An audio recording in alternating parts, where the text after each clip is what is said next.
How's it going, YouTube? Kavi here. I'm gonna do a quick little knife review for everyone. Got a little bit of water there. So as you guys remember, there was a contest that I entered for Neptune Knives. He's giving away a Hinderer. Well, in my first video I said I was going to do a review of the Benchmade 707 sequel if I got chosen to go to the next round.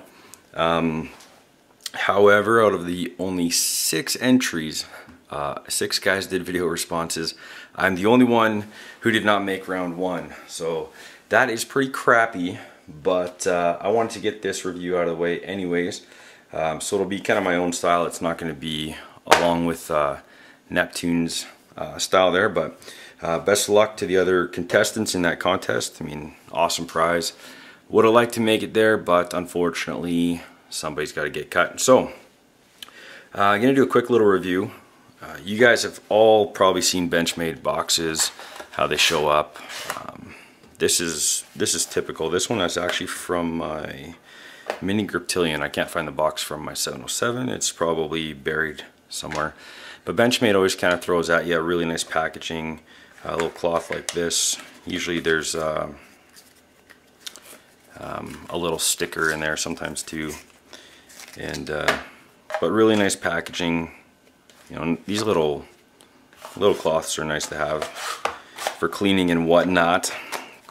But you guys have seen this knife before in my last video, and you've probably seen a lot of videos on it.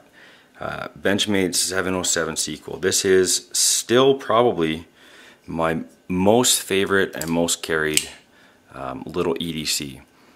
And I don't want to get into too much on specs. I mean, you guys can see that stuff. It's not usually why we watch YouTube videos, and after the first or second one on the knife we're checking out, we've got all the specs memorized anyways, right? So a cool little blade. It's a McHenry Williams design. I'll show you real close here, the logo, Benchmade USA 707. I really like this knife. I think that the blade design is just super great. As you can see, mine's not too thrashed up yet, which is good. It's got the axis lock. It's running these aluminum scales with a G10 inlay, and the G10 doesn't do anything for grip. It's just really soft and non-tractionable, we'll say, but the aluminum does have a pretty good traction to it. You can kind of hear that, so it's nice. Milled out inside, you can see there to lighten it up. Sorry, this knife's dirty.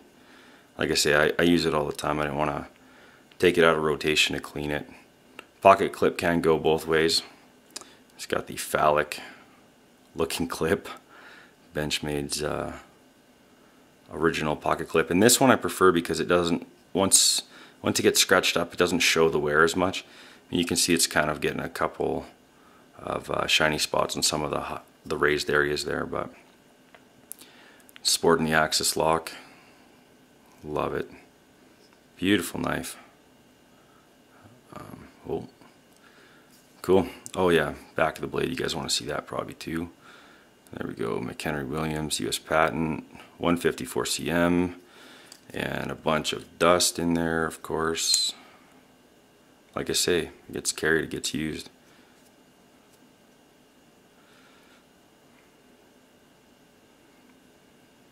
Really nice. Action on this one is my favorite of any Benchmade knife I own. And as you can see, it just cranks open, well-made design. I love 154 cm. I love how thin this blade is too. I mean, just has a comparison here. You know, just disappears on you. It's a really nice slicer. Really great tip on this guy. Cool. And deployment is fast both ways. One of the things that can kind of be a little deceiving is how, where you see the thumb studs, they don't stick out a whole lot past the scale there. If you can get a good look at that. You know, it's pretty much right level, and I kind of thought it might be hard to get at them, but not too bad. They're nicely stepped thumb studs, as you can see. Sorry, when I get too close to the camera here, it kind of gets dark spots. But love it. No blade play at all. Nothing. It's rock solid, which is something that always bothers me. If there's a little bit of blade play, I want to sit there and tweak it and tighten it and fix it. And this one came perfect out of box. Haven't had to do anything to this knife. A little bit of jimping there on the back, a little bit on the underside as well. Doesn't do a whole lot, and I don't know why they put it all the way to the end, other than maybe for look, because you're not going to stick your finger in that middle section. You're going to get cut, and you will get cut. This knife is very sharp. Has caught me a few times, but I just love it. The overall look of it just disappears right into the pocket. I don't like the real deep carry pocket clips. Like I've said, you know, something to hold on to is nice for me.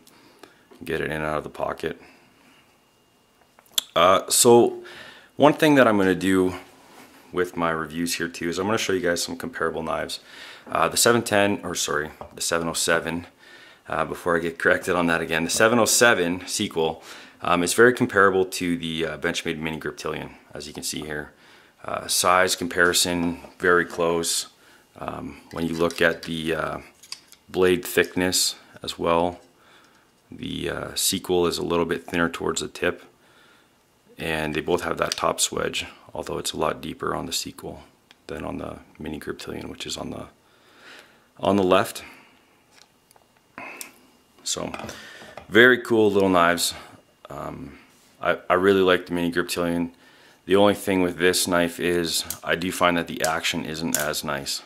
You know, when I close it, sometimes on the Mini, it'll snap shut and then kind of half open, right? You guys have all seen it where you flick it closed and it goes so fast it hits and then kind of bounces back. Well, one great thing about the sequel is it's got a real good retention. In fact, if in the closed position you pull down on the axis lock, it partially opens the knife, right? And that's because the detent takes over and is much stronger. You feel it kick a lot more than the Griptilian. It takes a long time and then goes slowly there. So it's and like I say, I don't like my blades to drop when I pull back the axis lock. It should stay there. I want that flick motion to initiate the drop, as I'm showing you now. The difference. Another great little knife though too that I want to just throw out there for you guys. And you've seen it, but if you're looking for something in this size category but maybe a little bit cheaper, I think that the Kershaw Cryo is a really good knife for the money. It's running an 8CR13 MOV steel. It's assisted opening, hinderer design, and very, very similar in size. You know, all these knives are really great. If you do like the deep carry clip, the Kershaw's got a better deep carry clip frame lock design. But if you asked me today which one am I going to carry, it's this guy right here. Just love it so much. There is one flaw on this knife, and I'm going to show it to you. And I need my little trusty flashlight to do that probably, because I don't know if you can see it if I don't show it with the flashlight here, but maybe you can. Yeah, you can see it without the light. Yeah, we'll do it like this. If you look really closely into the back of this knife, see that line on the back spacer? Right in the middle there. You see it? That line is the blade hitting the back spacer sometimes. So it moves over when you close the knife. The blade travels past the stop and connects with that back spacer, this little plastic back spacer right in the center here. If you look really closely, you can see the line. Maybe I'll put the light on low. And maybe you can see it a little bit better in there. See it right at the back, that line? Yep. So that's the only downside Over time that will dull the knife, but you know, like I've said, it's still razor sharp right now. And what do we got here? Some little junky ad. This is some thicker cardstock. I mean, it just cuts really nicely. Perfect little slicer, perfect little EDC. Very non-menacing knife. Opens and closes very fast. Love it. Benchmade model 707 sequel. Cool. Catch you guys later.